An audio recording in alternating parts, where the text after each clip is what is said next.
Assalamualaikum warahmatullahi wabarakatuh. Yang terhormat Bapak Dhani Muhtada selaku dosen mata kuliah Ilmu Negara. Perkenalkan kami dari kelompok 3, saya Rafael Suryadi Pamungkas. Saya Lutfiana Aulia Nursya Fitri.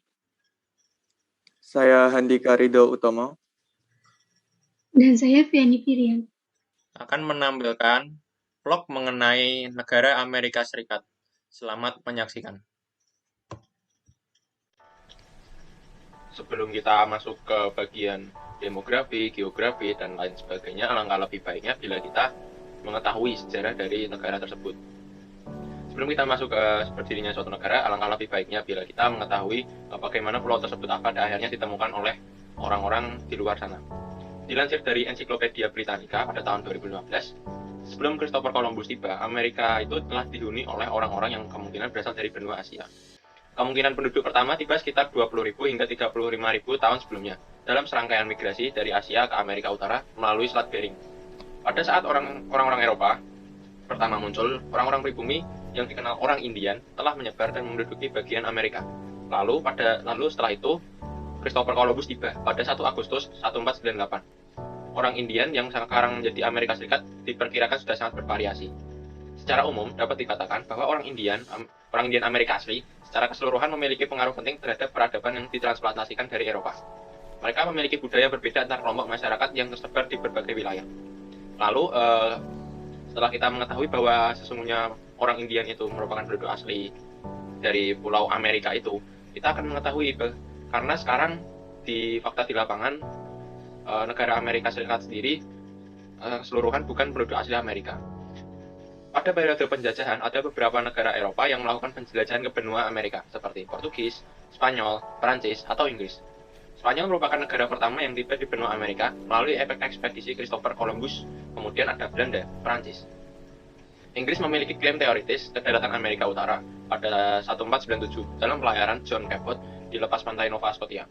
Namun kenyataannya, mereka tidak memiliki sarana maupun keinginan untuk mendukung klaim itu selama abad ke-16. Selama bertahun-tahun mengalami kegagalan, akhirnya mendirikan koloni di Jamestown pada 1607. Propaganda Inggris bekerja keras untuk meyakinkan publik bahwa penyelesaian di Amerika akan menghasilkan kekayaan instan dan mudah dieksploitasi. Imperialis Inggris berpikir untuk menetap di benua Amerika untuk membatasi ekspansi Spanyol. Karena setelah terbukti bahwa Amerika adalah tempat yang cocok untuk pemukiman, beberapa orang Inggris melakukan perjalanan ke koloni-koloni tertentu. Ada juga orang Inggris terutama yang berasal dari kelas bawah dan menengah. Mereka berharap benua Amerika akan memberikan peluang ekonomi yang meningkat dalam bentuk tanah bebas atau murah. Pada akhir 1610, Inggris mengirimkan sekitar 50.000 narapidana ke koloni di Amerika. Perkembangan koloni merupakan hal buruk bagi penduduk asli Amerika. Mereka kehilangan tempat tinggal dan meninggal saat terjadi konflik. Jadi, setelah 50.000 narapidana ini dipindahkan ke Amerika, penduduk asli Amerika yaitu suku-suku Indian itu mulai tergusur karena adanya konflik. Setelah koloni di Virginia didirikan, kemudian koloni-koloni di Amerika berkembang besar pada 1733. Terdapat 13 koloni di Amerika. Mereka memiliki kekuasaan dan sumber daya alam yang ada di Amerika. Lalu, kita akan mengetahui bagaimana negara Amerika tersebut pada akhirnya merdeka dari Inggris. Pada 1776, terjadi revolusi Amerika. Revolusi Amerika timbul karena buruknya hubungan antara negara koloni dengan negara induk, yang saat itu pemerintahan Inggris. Inggris berpendapat jika kaum koloni tidak berhak mempunyai pemerintahan sendiri, karena peranan mereka hanya untuk kepentingan Inggris. Pemerintah Inggris kemudian mencabut hak-hak kemerdekaan koloni, memberikan pajak yang besar, dan tidak memberikan perwakilan dalam pemerintahan. Kebijakan-kebijakan yang dikeluarkan Inggris dan melarang koloni-koloni berdagang sangat memberatkan. Bahkan beberapa peraturan dikeluarkan dan itu sangat merugikan kaum kolonis. Permusuhan Inggris dan kaum kolonis semakin meruncing, pasukan Inggris semakin sombong dan menyerang massa. Pada 19 April 1775, pertempuran terjadi antara pasukan atau milisi patriot yang dibentuk Massachusetts dengan Inggris di Lexington. Sejak saat itu, revolusi Amerika dimulai. Gagasan dan keinginan untuk merdeka dari Inggris terus menguat di pemimpin negara bagian Amerika Serikat. Pada 4 Juli 1776, 13 kolonis mendeklarasikan kemerdekaan dari kerajaan Inggris yang disahkan oleh Kongres Kontinental kedua. Sebanyak 13 kolonis setuju terhadap deklarasi kemerdekaan Amerika Serikat. Sejak saat itu, Amerika Serikat resmi lepas dari negara Inggris. Meski sejumlah perang masih terjadi setelah deklarasi kemerdekaan tersebut. Pada 1789, George Washington, Presiden Konvensi Konstitusi, terpilih sebagai Presiden pertama Amerika Serikat. Demikian yang dapat saya sampaikan mengenai sejarah negara Amerika Serikat. Amerika Serikat adalah sebuah negara republik konstitusional federal dengan 50 negara bagian dan sebuah distrik federal. Dengan populasi sebanyak 329,5 juta, tingkat pertumbuhan sebanyak 0,4%, dan tingkat pengangguran sebanyak 5,2%. PNB per kapita negara Amerika sendiri mencapai 66,006% dilihat dari daya beli dolar sejak tahun 2019. Dengan tingkat kelahiran sebanyak 1-70 kelahiran per wanita dan juga dengan harapan hidup 78-79 tahun. Dan secara geografis, Amerika Serikat terletak di antara benua Amerika Utara.